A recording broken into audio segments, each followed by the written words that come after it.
Friends, welcome to the course on institutional management and administration. Today we will discuss Central Civil Services Conduct Rules. The objective of conduct rules to me is to have a regulated and controlled behavior at the workplace, that is, work behavior of the employees. And it has to be noted very clearly that these are not to be taken lightly because their violation also attracts disciplinary proceedings. Even major penalties can be imposed on violation of conduct rules. Then, though CCS conduct rules are rules which are general in nature, these are applicable to central government employees and different organizations. They are at liberty to frame their own conduct rules, but at the same time, the organizations also have an opportunity of adopting CCS conduct rules. It is always advisable to adopt CCS conduct rules as framed by Government of India because all latest requirements or the rulings of Supreme Court, amendments required because of rulings of any court, they are incorporated into these conduct rules as and when the need arises. So these remain updated. It is advisable for the organizations that even though they have a liberty to frame their own conduct rules, they should preferably adopt CCS conduct rules. It is important to understand what is misconduct. It has not been described or it has not been defined in any act, but any act which is not consistent with the faithful discharge of duties, which is prejudicial to the interest or reputation of the master, means the organization, it will constitute a misconduct. That is probably how we can visualize misconduct broadly. And only those misconducts are important so far as these rules are concerned, which are done with ill motives and will normally exclude innocent mistakes, though it may always be required to prove that it was an innocent mistake. It is very important to note that maybe more than 100 acts have been described these conduct rules which amount to misconduct, but still it cannot be viewed as an exhaustive list. There are many general rules under which any act of misconduct can be included, even though it has not been specifically mentioned. So it is always advisable for the employees. Even the employer should also hand over a copy of the conduct rules to the employee at the time of the initial appointment. What is integrity? Because these words will be used quite frequently in the next 10 to 12 minutes. So it is important to know what is integrity.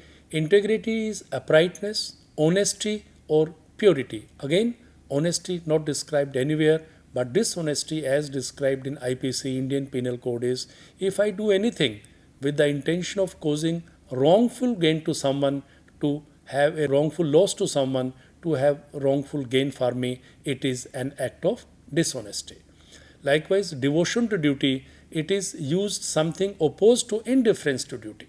So if I am not indifferent to duty, it has to be seen. If I am prescribing, if I am performing the duties assigned to me with all dedication, with all commitment and with all sincerity, it means I am devoted to duty. And any conduct which is indecent, which is reprehensible or which is abominable, which involves moral thought, which is, even though not a legal lapse, also is a conduct unbecoming of government servant. So it is, I can't take a recourse or I can't take a defense that it is something which is not a legal lapse or it is not illegal and has not been defined as an illegal act in Indian Penal Code.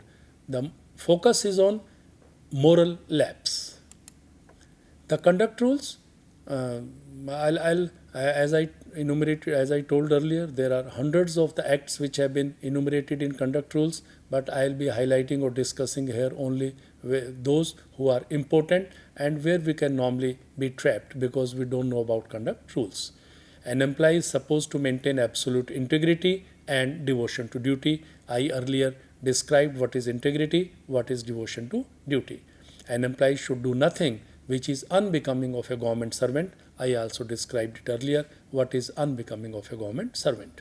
So these are the conduct rules of general nature, and any such act which has not been specifically mentioned in the conduct rules can always fall in one of these categories. It can either be held to be an act where the integrity was missing, where devotion to duty was missing, or the act was unbecoming of the government servant. Important conduct rule is that an employee is supposed to maintain courtesy and good behavior with the public. So, since I am discussing CCS conduct rules which concern government employees, so the word used is public, but in the context of an academic organization and institution, even students will include public, the parents of the students will include public, every stakeholder group including alumnus, they will also include public. So it would be expected that an employee working in an educational institution must maintain courtesy and good behavior with the primary, secondary stakeholders of the institution. It is expected from an employee, or rather it is mandated by the conduct rules, that an employee will maintain highest degree of professionalism. In the context of educational institution, probably professionalism would be, I am a good teacher, I come prepared, I am honest in my teaching, I cover my syllabus, all these acts. So, as I told you that it may not be mentioned anywhere that a teacher will complete his syllabus in a time-bound manner. So, but I can't say that since it is not mentioned anywhere, it is not an act of misconduct. It will be probably defined, or it will be listed under the category that I have failed to exercise or exhibit the highest degree of professionalism.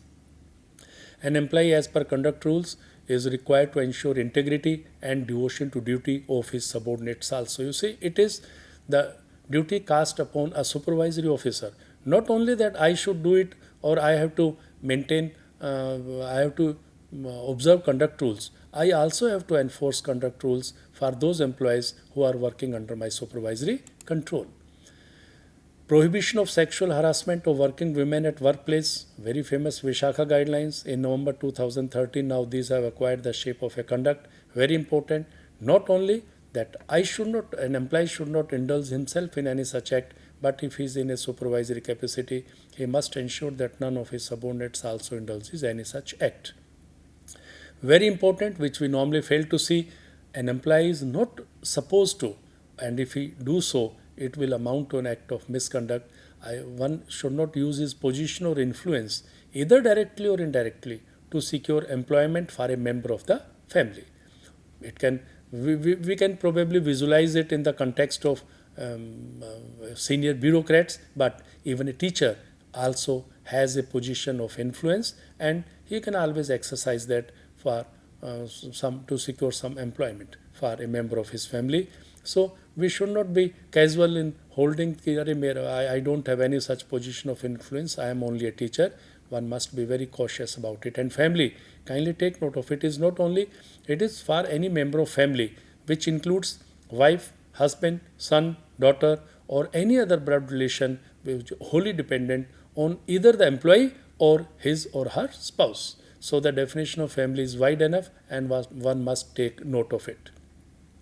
An employee is not required or is not supposed to be a member of or associated with a political party or organization which takes part in politics. Means I can't be an active member of any political party. It doesn't mean that I can't exercise my vote. I can.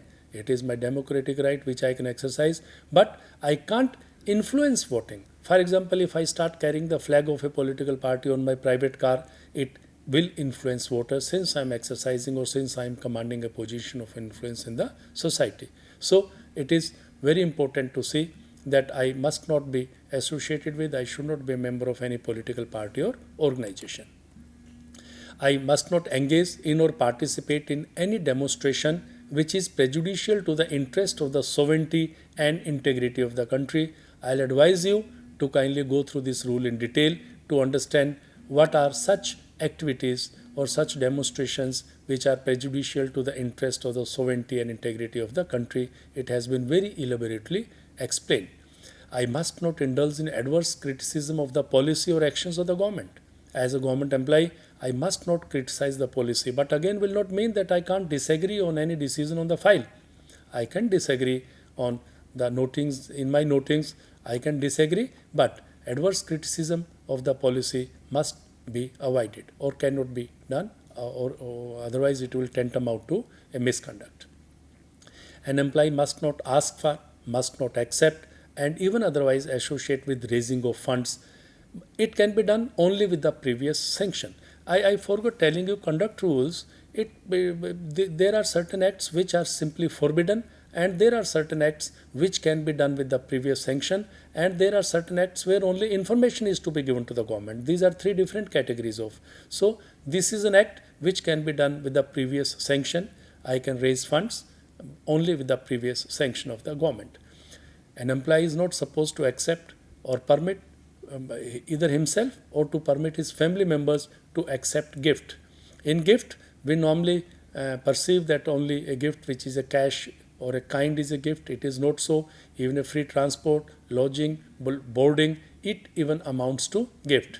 However, it has been made clear that on social occasions like marriages, etc., such gifts can be accepted, but there are certain limits given. For example, I know for class A officer it is 25,000 rupees. If the total gift amount is more than 25,000 rupees, even though I can accept it, but it has to be reported to the government. I am not supposed to give, take, or abet the giving or taking of dowry as has been defined under the Dowry Prohibition Act. You see, even otherwise it is a offence, it is a criminal offence. Accepting, giving, or abetting of dowry is a criminal offence, but a government employee is also liable to be prosecuted under or to be charged under the conduct rules for any such act on his part. An employee is not supposed to engage directly or indirectly in any trade or business. Indirectly means, for example, if my wife, she owns an LIC agency, and if I start telling people to seek policy from her, it is indirectly engaging in the trade or business. We must be very cautious. Normally, we people get government accommodations. I am not required, I am not supposed to under conduct rules, otherwise it will amount to misconduct, to sublet or to lease, or otherwise allow in any manner the occupation of the allotted government accommodation to anyone else. Doesn't mean that my cousin can't, my nephew can't stay with me, my niece can't. It has to be seen on the merits of each case, that if someone is occupying my accommodation, I can always defend it, and it may not be necessarily, it may not be a misconduct. But subletting or leasing is a definite misconduct. An employee must not speculate in any stock, share, or other investments, and it is made clear that it doesn't mean that I can't buy shares or I can't sell shares, but frequently purchasing and selling shares amounts to speculation. And the family members of an employee are not to be permitted to make investments which may embarrass or influence the government employee. For example, if I am enjoying a position of influence in the government, there may be companies who may offer shares out of preferential quota, out of director's quota to my wife or to any other member of my family members. If they do so, it will amount to misconduct. I must manage my private affairs so as to avoid habitual indebtedness or insolvency. Means my conduct should be such that I don't end up becoming either a habitual indebted person, or I end up becoming an insolvent. It casts that my style of living should be commensurate to my earnings. An employee is required as per rules to file a return of assets and liabilities on the first appointment. It includes movable, immovable, where I must tell what is the property I own, what is the jewelry, the cash which I own. So such return has to be filed. And recently under Lokpal Act, the employees, they were again advised that in case they have not filed any such return earlier, they were required to file it by, I think, by 1st of January in 2016. The date probably has been, some extension has been given, but such return of asset and liabilities is required to be filed on the first appointment. Then I must submit annual property return as on 1st January. You see, the objective is very clear. My earnings or my savings or my property should not be disproportionate to my known sources of income. And if it so happens, the presumption is that it has been acquired through corrupt means. Regarding acquiring and disposing of immovable property, the conduct rules are very crisp. I cannot do so without the previous sanction if it is with a person who has official dealings with me, because the presumption is that I will be able to exercise influence upon him. In that case, previous sanction has to be obtained. But if it is from some other source, then I can do so but with the previous knowledge which must be informed to the government within 1 month. Further, I cannot acquire or dispose of any immovable property outside India except with prior sanction. You see, here it is clear: prior sanction, previous, and the information after having done something. These things are very clear. If such transaction is with a person or is in respect of property which is located outside India, it has to be done with prior sanction. Bigamy, even otherwise, is an offence under Hindu Marriage Act, but an employee is not required, is not supposed to, otherwise it will amount to misconduct, to enter into or contract a marriage with a person who has a spouse living. And if a government employee has a spouse living, he is not supposed to contract a marriage with any other person, a provision against bigamy. It is very important. But if personal laws permit, it is allowed. And an employee is to abide by the laws relating to intoxicating drinks, drugs, and not to be under the influence of any intoxicating drink or drug during the course of his duty. For example, there are states like Bihar, Gujarat, where drinking is prohibited. An employee, if he drinks or if he is found intoxicated, it would amount to misconduct. Thank you, dear friends. This is all I had to say about conduct rules, but I'll repeat, this probably is only 20% of those acts which I have been able to discuss here or list here which amount to misconduct. I'll advise you to go through CCS conduct rules in detail and ensure that you don't end up even doing any such thing, even innocently, which may be held to be an act of misconduct. Thank you.